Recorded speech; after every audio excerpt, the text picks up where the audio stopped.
the Ashe as far as that damage coming through. TSM going to go with that more defensive option here. Okay, well, TSM have a very, very large front line. It's Senna puts out a bit of damage. Bjergsen and Orianna can certainly do a ton out there. Mid lane you can absolutely rely on. And Spica has been hit and missed, but he's had some very good games, especially if we do see Warrior Olaf, which is the build I expect. I can see him really take over. On the FlyQuest side, though, WildTurtle is back in the lineup alongside IgNar.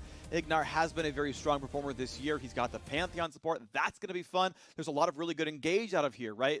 Pantheon globals in from across the map. If he lands a stun, the arrow is guaranteed. You can go the other way if you really need to, but this is going to be very exciting to watch for. The Renekton, of course, grabbed for Solo. I think top lane is going to be important in this game. Solo got to see that Ornn was, I think, 95% the actual top laner there. Said, okay, give me Renekton, give me counterpick. I'm going to go brutalize this guy. Volibear jungle was the priority pick of this draft. So FlyQuest, I think, are poised to have a lot of really, really strong aggressive plays on every lane.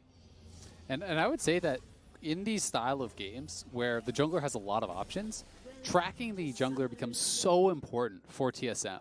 Because oftentimes, you have some lanes where it's like, okay, yeah, sure, you could go there, but you're not really expecting it. People that don't have any gank assist, if you're playing like an Ezreal lane or whatever, oftentimes, you're kind of going to be sitting back and not expecting the jungler to play there. Allows one of your lanes to play with a little bit more freedom. In this case, you don't really have that luxury on TSM. You have got to be scared of the jungler showing up in any single lane here. So it does mean that TSM is going to have to do a really, really good job of actually tracking Santorin throughout the entire game and making sure that they're well aware of where he could be so that the lanes on the other side of the map can play more aggressively and not just cede control across the board. Yeah, see how good the vision can be, of course. Ooh, yeah, this could be kind of fun. Bjergsen gonna walk next to a brush. I believe they knew no one could have been there, but there is a ward on the other side of that wall. Q's to spot. Doesn't see anyone. And Braum plus Olaf, though, is probably, about as strong as you could possibly get, but Spica just jumped on immediately. There is a fight right away. Spica's low force of flash. One hit will kill him. He's ignited and he goes down. They face check in, and Turtle returns to the LCS with a 400 gold lead at 1.5 minutes. Oh, man. I think that the attempt there makes sense from TSM, but because they knew they got spotted, they swept out the ward. You're allowing your opponents to actually prepare for that. If you checked into Santorin, WildTurtle, and IgNar, who were already on the red buff, you win those. But because there's actually, them getting spotted, they know they're spotted, and then as Bjergsen and DoubleLift are actually hitting the ward, Spica is moving forward and just absolutely gets burst down. Santorin very intelligently started Q there for the stun to be able to lock him up for his teammates, and TSM just was not coordinated on that invade. I think that once you're spotted, you either have to, continue to move forward as a squad into the brush immediately, or you just have to say, oh, that sucks, it didn't work, time to go back to my blue buff. And they essentially did neither because Spica kept going forward, the rest of the team kept backing off. They give over first blood and flash.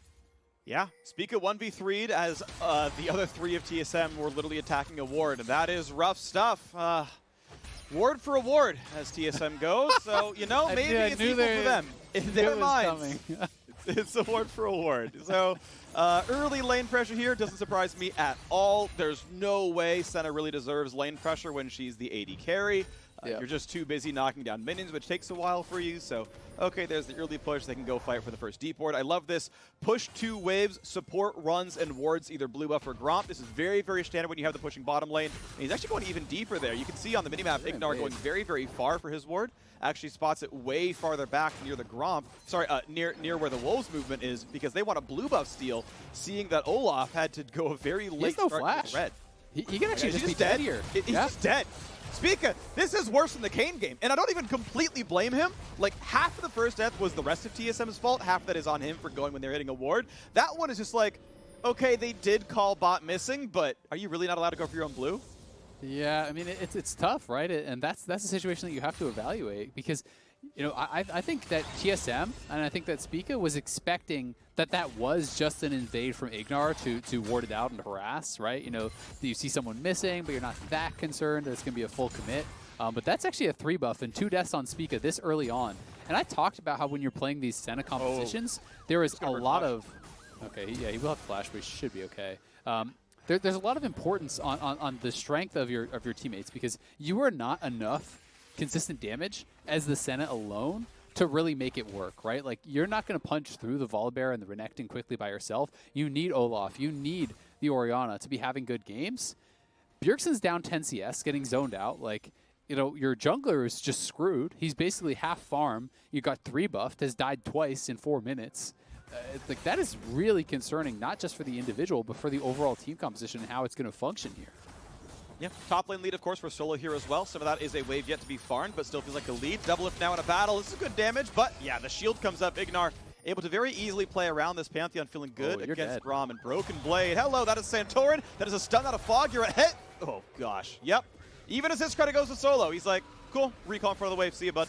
This is actually a game. If it's a scrim, you FF the game and you go next. Like, yeah. This is a 2,000 gold lead at 5 minutes with a composition that is focused more on early and mid game, I would say, on TSM side.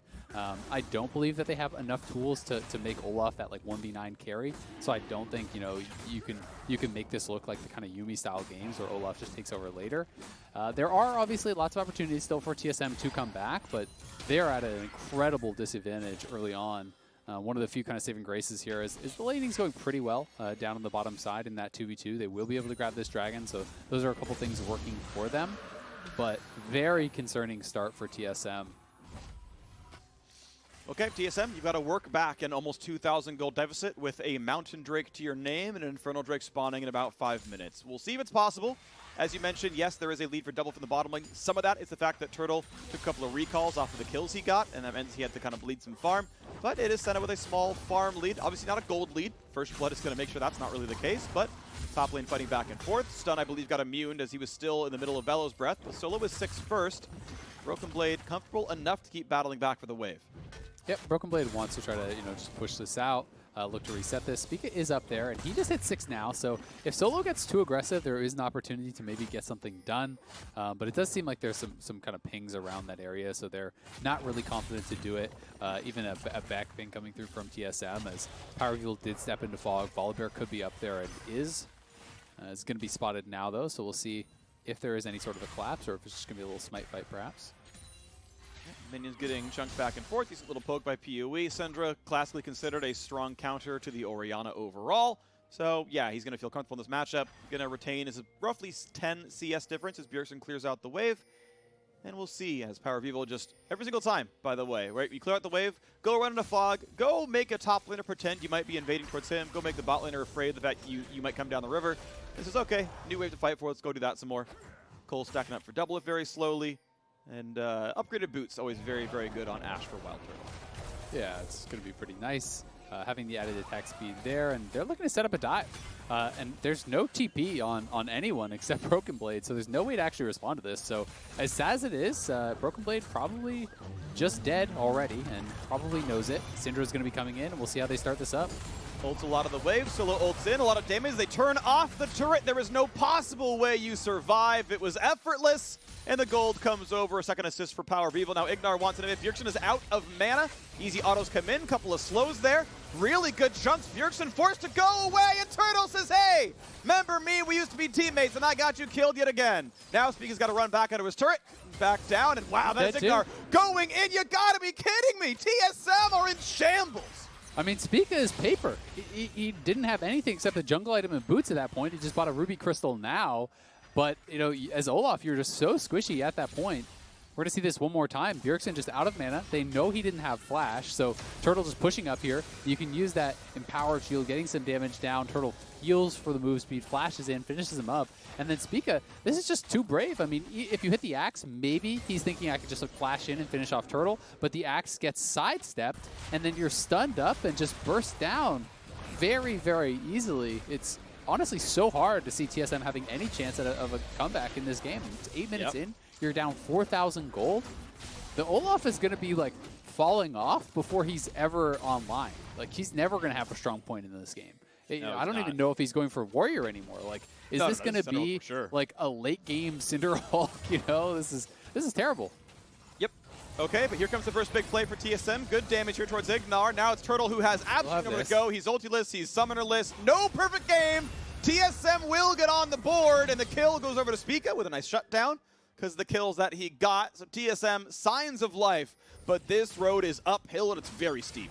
Yeah, this is Mount Everest pretty much, but you have no supplies, so it's looking pretty rough. We'll see if they can bounce back. Interesting that they decided to give that gold over to Spica instead of DoubleLift, you know, feeling like, hey, we really need to get our Olaf back in the game somehow. So he does get that shutdown donated over, and it's a nice play from TSM, knowing that their summoners were gone, you know, from that bot laner after he did kill off Bjergsen mid. So we'll see if TSM can chip away, if they can continue to actually whittle down this lead. You know, in the past I would have said no because FlyQuest had been so consistent, but they have not been as good at closing out games this split. They have been more prone to errors, and TSM is going to hope that they are going to make some of those this game. We're going to hope so, because they've got a lot of errors to make up for right now, as Solo is up 2 levels on the top lane matchup. The Wave dying out of XP range here for Broken Blade. I'm sure he's close to 8, but temporarily down 2 levels. Mid lane pushed in now as well. 1 plate dropped in the mid lane. Bjergsen eventually coming back to grab this one. PoE level 9 with the blue buff, just stacking up spheres in case there's a fight to be had. Bjergsen can wave without too much difficulty. Distance comes down, no problem there.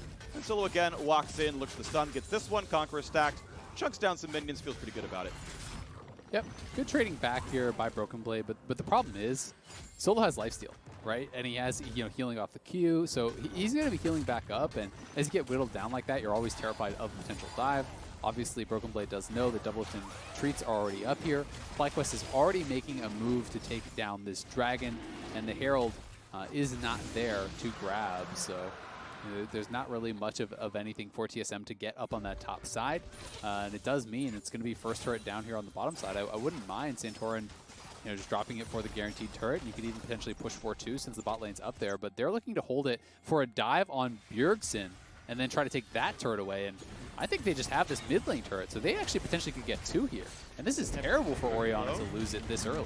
Turret's at half. Ornn comes in. Big CC. IgNar forced a flash away. Herald will at least give some gold over. Santorin didn't need to walk up. He's getting that gold no matter what. But hey, that turret's down to about 600 HP left. And once the extra bonus resists fall off, it'll be very easy for the kill for PowerOfEvil and crew. Bjergsen waiting around. DoubleLift has been lane swapped to the top side. They have taken a plate over there. At least he's still getting his gold income going. Manamune stacking up. Yeah, I mean, it's something, but you kill a turret so slow as Senna. The bot lane turret has 2 plates. The mid lane turret has 1 plate. You know, most of your members are up on that top side, so it's tough for TSM. You don't know where FlyQuest is going to look to attack, but they could try to pressure on either side and take down those turrets. Only 1 plate now remaining on 2 of those, so it should be a pretty easy first turret for FlyQuest, really, wherever they decide to go. I mean, this is like 5,000 gold lead. They're just diving Broken Blade again. 3v1 looking for the stun. Broken Blade again. The turret turns off. Santorin makes that dive absolutely effortless again. And it's 7-1 in kills. This turret is absolutely going to die. No one is here to defend it. Give the gold on over. FlyQuest continue to play very strong, high-tempo League of Legends with the gold lead. Santorin just ults a turret, and they get the dive every time. Yeah, this is hard to watch, honestly, for Broken Blade. He is just getting absolutely slammed. The rough part is there's not really much he could do about any of these dives that are actually coming through besides maybe anticipating it earlier and just leaving.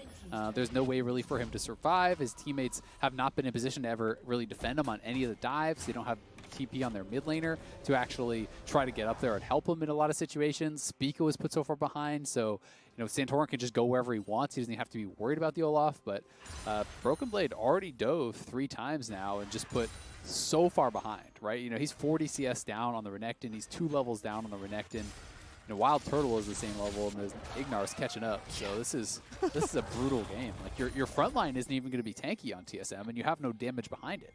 Does IgNar win the 1v1 against Broken Blade? I mean, maybe not because lethality against someone who's actually buying armor, but like it's actually close. You know?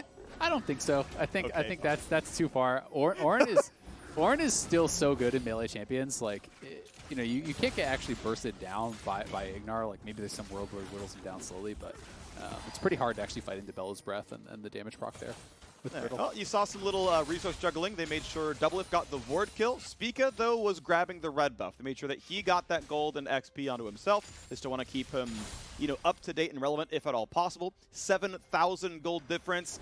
I'm sure someone can tell me the stat check. This feels like the largest gold lead in the LCS this split by far at this point in the game. Like I don't think we've had a game this lopsided before. Maybe the perfect game against CLG at the start of the split. Maybe that was as one-sided, but I'm not even sure it was. This one feels like just about the most one-sided game we've seen so far in the LCS this split. And it's pretty surprising to see how quickly the wheels just fell off. You know, off of off of that TSM invade, and then, you know, Spica just dying again. FlyQuest got full control of the map and just did everything right with it. I need to interject because I did not set this up, but thankful reminder, thank you, Tom, for the stats update. Turtle is 1 kill away from 1,500 regular season kills. He might have it here, or he might be shut down as TSM comes in. 14.99 for Turtle. As Treatz comes in, they find the stun on his support, and that's not going to make it work very well. IgNar is going to drop, so not just yet. IgNar's first death of the game. TSM again find an individual kill, but every time they get it, they've had 3 more deaths leading into that moment in time. Pee-wee grabs a blue buff. Top lane is under a little bit of fire, but it's going to be wave cleared away. Herald summon doesn't mean too much, but maybe it goes down to Santorin. We'll see what comes through as the gold lead remains 7,000. Yep, still nice to grab your Santorin because you know that TSM is not in any position to actually contest anything. So, I mean, just look at where Syndra is, right? How often in the game is Syndra auto-attacking the tier 2 mid at 15 minutes, right? This is just not where you expect him to be and not where you expect him to feel safe to be at this point. It is 1 dragon apiece, so FlyQuest still pretty far away from Soul. That's something working in the favor of TSM, but it's really hard to see what TSM can do. They're going to need picks, but they don't really have that strong of an engage, so it almost has to be a face check, which means you have to fight for vision, but you lose all the fights for vision, so good luck, I guess, is what I can say for TSM. Yep. Well, they're going to look to fight for Drake number 3. Both teams have 1. TSM have the Mountain, FlyQuest have the Infernal, and now Ocean Drake is alive, and TSM wanted to play around it. A nice bit of damage out of PowerOfEvil, rooted him in place, but there's no follow-through just yet. Spica has rejoined the squad. It is 5-on-5, and it looks like Solo wants to go for a flank play. 4,500 health left on this Drake. Solo unknown, but Bjergsen going to spot out the brush. Nice ball comes down. This might be a play. Stun's going to come out. Here comes the dive in for Santorin. IgNar over the top as well. This should be a very easy fight for FlyQuest, but a good stun for Broken Blade means they shut down the jungler. Broken Blade getting out of range here as well. Great fight. Shotgun knock into Solo, and TSM try to win this fight. Down 7,000 gold. Solo is going to be taken. You got to be kidding me, TSM. How do you win these fights? But they've done it. The incredible plays out of them. Maybe you can say FlyQuest misplay it, but TSM win a 5v5 while down 7K, and Drake number 2 should be theirs. That is insane. And it's not just 7K, it's 7K at 15 minutes. That's like so much of your total. Oh, the steal! Heartbreak for TSM. You still take those, but man, that sucks. Oh, that sucks so much. And Spica has Smite. You hate to see it. I mean, maybe that combo did more than his Smite could have, to be fair. You know, this is level 11 Syndra, and he's a very underleveled, weak Olaf. Level 9, but, same as Santorin. It's not that bad. I mean, that is rough. But let's watch this one more time. And I think largely this kind of hinged on the failed flank by Solo. He actually committed very heavily to going on Bjergsen. He slices and then flashes, so he has no dice reset. But Bjergsen has Cleanse and Ghost. You can't actually chase him down. Solo is one of the strongest members on FlyQuest's team, and he did nothing at all. Plus, DoubleLift over the wall was getting completely ignored. Look at DoubleLift here. You know, he was getting a lot of damage out on PowerOfEvil and on FlyQuest members as they actually went over. So, and I would have liked to just see Solo try to go past the Orianna, but perhaps he didn't account for the summoners that were actually active on Bjergsen at that point in time. He might not have actually hit tab and checked. We'll watch this combo one more time. It is down at, I see 750. Yeah, WQE all land at the same time. Yeah, so that actually didn't look like Spica did much wrong there. I think in that case, will say, this Treatz feels maybe like could have blocked it. That's true. Okay, so Treatz could have walked up. So this feels like what happened at level 1 as well. Like, yes, Spica is the one who's going to look bad if you look at the scoreboard straight up. But any pro team in the world can just pull that Drake out of the pit. Just walk it back 300 units, and it's only in range of Syndra E, which is like 212 damage. Like, these are fairly basic things that Platinum players will do in solo queues because they've seen it in the LCS before. Like, these aren't hard things to get right, TSM. No. And one Drake is not going to end the game for you, but it's a mistake you don't want to see. Yeah, especially when you're already really far behind. And I just think it's one of those things that it's mental errors, right? It's you're trying to focus on what's next. You're talking about all these different things, likely in comms. Like, okay, we actually want to fight. Okay, what can we do next? Like, where do we go? How do we win this game? What do we do? You know, and you're just thinking of all these things besides the basics. And unfortunately for them, they didn't actually, check some of the boxes there. I agree, they could have pulled it out. I also think that Braum could have just stood against the wall and put up the shield, and then there's no way to steal that. But unfortunately, neither of those things did happen. Yep. So TSM do lose that dragon, and I mean, it's likely, like you said, it's not going to decide the game, probably, but losing that when you're behind actually matters a lot, because especially since it's Ocean Soul, you will have to fight for Soul for sure, right? And now you're guaranteeing that you have to fight earlier. Which is why that's so concerning, because there's less time to make up the gold. There's less time to farm up and try to get to these relevant points in the game for someone like Bjergsen, who is behind, for a lot of these members. And now they're going to be forced to go up against FlyQuest early. Now Spica still being given plenty of golden XP here on the squad, up to 10 here, actually out-leveling Santorin. He's caught up farm-wise. Now I still feel like Volibear outscales, and Olaf, don't get me wrong, one front line is better than the other. Santorin actually has crowd control. Spica is just a meatball. To quote Captain Flowers here, but at the very least, he's at least keeping up here.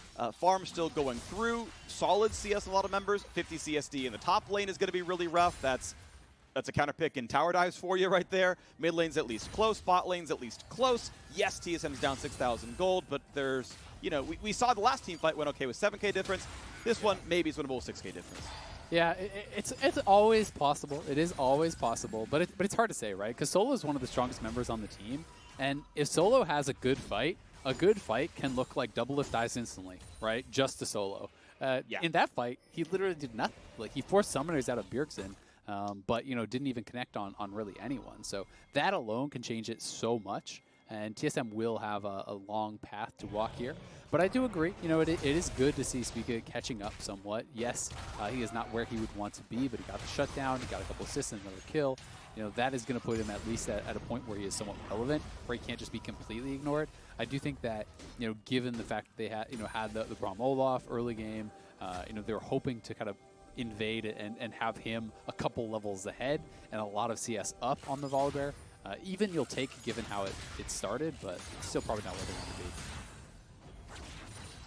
Well, TSM trying to be in a spot where they could be winning this game. They would love to end the week 8-4, only a game and a half behind first place, where Cloud9 and Team Liquid currently sit. They'll, of course, play later on in the week for their final game. Right now, Santorin looking to play for Vision. Next, Ocean Drake is spawning in 15 seconds. These teams are basically playing a wave clear between Drake spawns, and every 5 minutes they meet up again for another team fight. It's like a family reunion, which makes sense based on the members of these teams. And now, TSM are on the outside. It's the Drake spawning in 2. Vision control belongs to FlyQuest. TSM hoping to do their best with a 6,000 gold deficit. IgNar's Pantheon support, fairly squishy as a champion. Going to be hard to get Conqueror off, and Turtle now hitting the Ocean Drake as FlyQuest trying to zone out the squad. IgNar puts in the poke. 2,300 health left on the Drake, and no one's going to be in range in time. Drake number 3 claimed by FlyQuest. Stun's going to land, but Braum very, very tanky. They can still go for this one. A lot of damage on a Treatz. Ult comes off for Senna. It's a 4-man knockup for the top laner, but it's still not going to be enough to make a kill happen. Treatz going to walk away alive. A double stun comes out for PowerOfEvil. Mid lane pressure there for a couple of seconds. Spellbook heal used by Bjergsen. And this turret loses about 15% of its health. Still zoning back and forth in the mid lane. And it's good healing coming out of DoubleLift. Treatz is getting a lot of his health bar back. Ultimately, not much more to do. But they're split now. They've got to be careful, because DoubleLift actually got zoned off by PowerOfEvil. So they have to be careful about a potential engage from FlyQuest. TSM now, as a result, is actually pushed away from their mid lane. If you try to funnel through that choke, you are going to be in trouble. So they're not able to do it, and we'll have to give up that mid lane turret. It does end up being, despite the fact that TSM survived, which is good to them. I mean, it's still another dragon. FlyQuest is now at soul point and grabs your mid lane tier 2. So they're going to be really happy with how things worked out. I do think it was critical that Treatz actually got up the shield there, right in the nick of time before that Ashe arrow did land, allowing him to barely survive and giving TSM a small potential window to kind of turn it around, because FlyQuest really committed a lot of damage onto that Braum to try to knock him down. And you can see the elements of why this TSM comp could work or should work. Like, they sustain back up really, really well, and they're pretty good at kiting here, right? They've got a solid front line. The healing comes through, and it feels like you can kind of weather down the FlyQuest side. Obviously, again, with the goalie, that makes it very, very difficult. But you can see the elements that were there. That said, as we're mentioning, yes, we have Ocean Soul coming in soon, and sadly for TSM, they are not very bursty. They're a pretty grindy team composition. DoubleLift gets his executions calling in time, so it's there if Ocean Soul does go over. Bjergsen going for a grindier build, right? It's the much more common Seraph's Embrace into Leandri's second. We're not doing the the Death Cap, Oblivion Orb, Spellbinder burst. It's we're gonna play a 20-second long team fight, and you're just gonna take 25% of your max health and damage over the course of time. PowerOfEvil wants a play towards Bjergsen equal level on these players. Will it be a stun? It's a little slow, gets a lot of Qs to land, but with that Seraph's shield, he is fine. Yep, Seraph, self-shield from the E, has the Merc Treads also, so plenty of defense to stay alive there. And yeah, I mean, the reason Bjergsen, I think, is going for this build instead of Deathcap second is the fact that he doesn't have any easy access to the backline, right? He doesn't have a Recon or someone to actually throw that ball on and try to one-shot Turtle or PowerOfEvil. He knows he's going to be hitting Renekton and Volibear. And Leandris is great at doing that, so I do think it is an intelligent buy. But as you say, Ocean Soul going to be difficult, but PowerOfEvil has no ulti, does have Flash. We'll see if they can get him out of here. Ooh, FlyQuest want to fight. Dive in this one. This is going to be a 5v4. They're going to be late on the Ornn. The whole squad is here. Stun's not going to land, but the re-engage could be enough. It's going to be nice damage and a slow on a Spica. And now Broken Blade is here. It's a full-on 5-on-5. You have to believe FlyQuest would like to take this fight. Triple stun lands. Broken Blade wants back in. Cannot find a single member, though, as the heals come back through. TSM healthy. Still holding on a Shockwave. They still have two of the big teamfight ultis here. And FlyQuest, they're not actually able to really get in. Their engage tools are a bit limited. Pantheon, Volibear, Renekton, Syndra. If it's not Ashe Arrow, the engage is kind of mediocre. And the fact that FlyQuest actually can't hard force a 6,000 gold lead is a little surprising. Again, they're still retaining the lead. We know Ocean Soul is soon, but I'm just a little surprised they're not getting kills where they want them.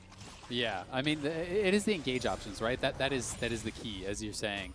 They are a little bit lacking in that regard, but where they are really strong is when they can control space, when you have to actually fight forward into them. And that's why the neutral objectives are going to be so key. That's why the Soul and Dragon earlier matters so much, because if Soul was not 1 minute away and was instead 6, 7, 8 minutes away, depending on how long it takes them to actually kill the dragons after spawn, that's a lot more time for TSM to actually build up and maybe have a chance here. But if you give over Soul, they're going to go to Baron, and they're going to continuously start up Baron and force you to come to them, because with Soul, you're never going to lose health. You can just keep trying that Baron over and over and over, and TSM is going to be forced into a situation where you're not necessarily going to be able to kite back and play these extended fights against FlyQuest.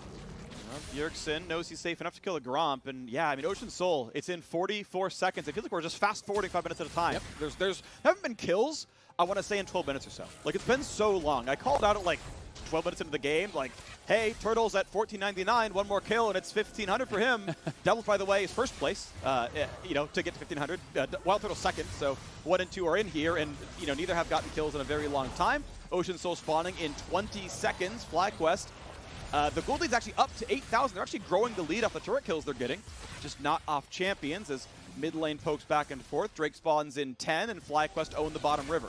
Yeah, I mean, TSM, this is where you're seeing how difficult it is when they're not kiting back, right? You're checking forward into PowerOfEvil and into these Ashe volleys constantly. Bjergsen looking to try to get Santorin low here, but he is tanky. TSM just are struggling to actually get purchase around this pit. They are moving in now, but they're split. DoubleLift and Broken Blade aren't with the team and are spotted, so you got to be careful. So Bjergsen is trying to use the Orianna ball to create an area that his teammates can walk through. And the fact that TSM got River at an 8,000 gold deficit is impressive in and of itself. So now the fight for the Ocean Soul. Level 11 on both junglers. 50-50. PoE zoned back by Bjergsen. TSM on an 8,000 gold deficit, able to fight over the Drake. The smite comes in, it's grabbed by Santorin, and Treatz instantly dies. They fought so hard, and TSM, they're not going to get much farther. Ocean Soul on 5v4, and again, FlyQuest not really hard engaging. Once again falling back, and that is now 2 smite steals that have broken TSM's back. It could easily be 3-2 in Drake's instead of 4-1. And so FlyQuest, they run to the top river, and it's time to look at Baron. Yeah, it's really intelligent, actually, that they didn't over-chase there. You already got 1 kill. You got Soul. We've seen how they struggle to hard engage. So again, why risk it? You have Ocean Soul. You're going to be fully loaded on health and mana. So they go over to the Baron. They say, all right, come to us again. We want to fight. They're going to start this up, and TSM won't even be able to get there in time. So this is pretty much lights out at this point. You're 10,000 gold ahead. You have Soul. You have Baron. And FlyQuest really has everything they need to be able to close out this game. TSM, I think, has played admirably from the enormous deficit that they were at. But this game is just going to be so hard to really threaten that front line. Well, TSM gets a turret on the board. We saw a long time ago they got a Drake on the board, a kill way back when. They've been able to kite back and stay alive, but the problem is neutral objectives do not kite back with TSM. So every time FlyQuest pushes them backwards, and they're able to grab something afterwards. So Baron buff is on. This siege should now work, and this is probably the time where we see FlyQuest actually able to play more aggressively, and TSM cannot just sit back and wait. Their base will eventually fall. We're seeing Go ahead. What I want to see FlyQuest actually do is push 2 lanes, because really the only good wave clear on TSM is Orianna. Senna cannot clear Baron minions up, so you want to at least push 2 lanes, make the Orianna unable to answer on both sides. They're actually going to Baron buff up all 3 lanes here, so no one's even trying to answer top lane. That's a turret already gone. Mid lane will still be escorted in. You can see 2 FlyQuest members pushing in bot as well. And once you get these waves in multiple lanes up to these turrets, Bjergsen is going to have to pick and choose where he goes. Everywhere else is going to be easily assaulted by FlyQuest. This is 2 uncontested tier 2s. The gold lead is just going to explode from here. Okay, turret number 6 falls, and the gold lead is now 11,000. This is still one of the closer 11,000 gold leads I have seen in this game. And, I mean, off of the catastrophic start, I still want to give some kudos to TSM. Yes, it was their own making for why they got behind. FlyQuest did a really good job to further that gold lead, but they're at least fighting. They are not rolling over. They've got opportunities. IgNar could be a target here. Slowed down by Treatz, slowed down by Spica. Bjergsen the target. Shockwave's not going to land. A WildTurtle ran fast enough to get away. But Bjergsen now is going to have a hard time team fighting as the turret takes a bit more damage, and Turtle's still fully healthy. DoubleLift zoned off the mid lane turret means inhib open in the mid lane as Solo still pushed in the bot side. The 3-lane push is finding the openings. The TSM comp works when grouped. The 1v1s are a lot harder. Second inhib turret to fall now as the minions do the rest and Turtle kites away safely yet again. And remember, all these little trades, anytime you're trading health, it's going to be in the favor of that team with the Ocean Soul. They can always heal it back up as long as they're getting any damage down. Top inhib still alive, but is exposed. Mid inhib is gone. Bot inhibitor turret is down to about 10% health there. TSM just doesn't have the wave clear. As long as FlyQuest don't allow them to engage and continue pushing all 3 lanes, only the Orianna lane has any chance of actually holding on here. So it's likely just going to be triple inhib. Yeah, and TSM obviously not great engage tools for themselves. I mean, they have the Ornn, but there's no good way in because FlyQuest are so far ahead. So yes, they could press R, but it wouldn't do anything. So they do have to bleed their base. I wonder if they maybe should have tried anyway.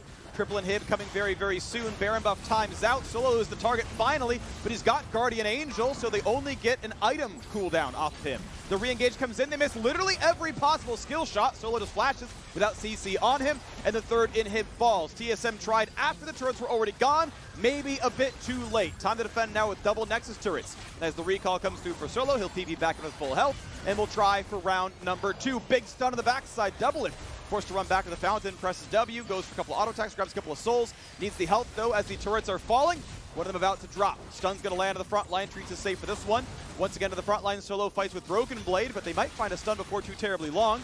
Going to let that Braum passive time out, and again, go for the turrets. Waves are gone for now. Still waiting for Turtle to get killed number 4 in this game for 1,500. Going to try for it here against his old team he spent so long on. As this turret is 2 autos from dead, but not just yet. It's not time. Shockwave is back up. Bjergsen could make the miracle play. Turret falls on the bottom side. 1 turret left, and TSM must, at some point, make their stand. Ultis or not, they've got to find the opening. The turret's getting low. TSM finally move forward to look for that play, and they can't get it just yet. All turrets are gone. The gold lead 12,000. Ocean Drake still on, looking for the re-engage. A lot of damage on Broken Blade. Senna ult over the top. Can't find the kill just yet. Still no Shockwave. Spica is now the target, running away for his life. Shockwave on a 3, not going to get any kills. The Nexus in their eyes, and FlyQuest will take down TSM. Nicely played game there from FlyQuest. Yeah. Capitalizing on every little mistake that TSM made in the early game. They snowballed this one out really, really well. It could have been a much quicker game had TSM not been as resilient. I think they did a good job hanging on too, but given that early disadvantage that Spica was put at, they responded admirably to the invade, catching out and killing Spica. They then furthered that snowball by killing him at his blue buff with the 3-man invade. Their roams to the top side absolutely buried Broken Blade, made him completely ineffective in the 1v1, and I think FlyQuest deserves a lot of credit for this win. It was a really clean one start to finish. Really, really good job by FlyQuest. I know we gave TSM credit for holding on, but the openings were of their own making. A badly coordinated level 1, mistakes around Drake several times, either just not pulling it out or a simple missed smite where Santorin did it better. This game could have looked different when you don't have a situation where it's Ocean Soul with Baron into Siege. It's another 5 minutes of waiting. It's another 10 minutes of waiting because both the Drakes went over. Finally, that 8,000 gold difference doesn't matter anymore. Those unforced errors go away, this game looks different, right? TSM maybe comes away with it, but mistakes of their own making. Again, to your credit, to your point, FlyQuest, but they found those openings. They had the coordination. The dives from Santorin in the early game were awesome. They counterpicked topside. We see your Ornn. Here comes Renekton. Level 6 tower dive. Level 6 tower dive. Level 6 tower dive. Cool. I'm up 3-0. This is a very easy lane for me, and that part worked out. A greedier team also than FlyQuest would have maybe overdove and found themselves in front of shockwaves and found of too much poke. We saw TSM were able to win fights from behind. This comp could have worked. A worse team than FlyQuest would have stumbled into those kind of engages. So yes, well played by FlyQuest to keep a lot of control, saying, look, your engagement tools are limited. If we play around Ornn, we're always going to be safe. Let's just make sure we take the objectives, and they did that very well. Yeah, it's definitely a frustrating one for TSM, though. It's one of those situations where you're going to look back at this game and you're going to feel like the game was lost in the first 5 minutes, right? Yeah. And, that they held on from the disadvantage, I think you're going to feel, maybe a little bit happy about that. But, they let this game get out of hand so quick with the 2 quick Olaf deaths, the fact that he's then forced into a tank build here instead of, being able to go more aggressive to kind of augment the low damage that their composition has, that leading into loss of control, leading into dives, all these things. That's going to be one where you watch back and you almost just want to turn it off after 5 minutes and say, yeah, all right, well, we screwed up and that was the game. And those are frustrating ones to lose for sure. Definitely the case. Well, WildTurtle is 1 kill short of 1,500 all-time in the LCS, and after the break, we're going to hear from him in the Verizon postgame interview, so don't go anywhere.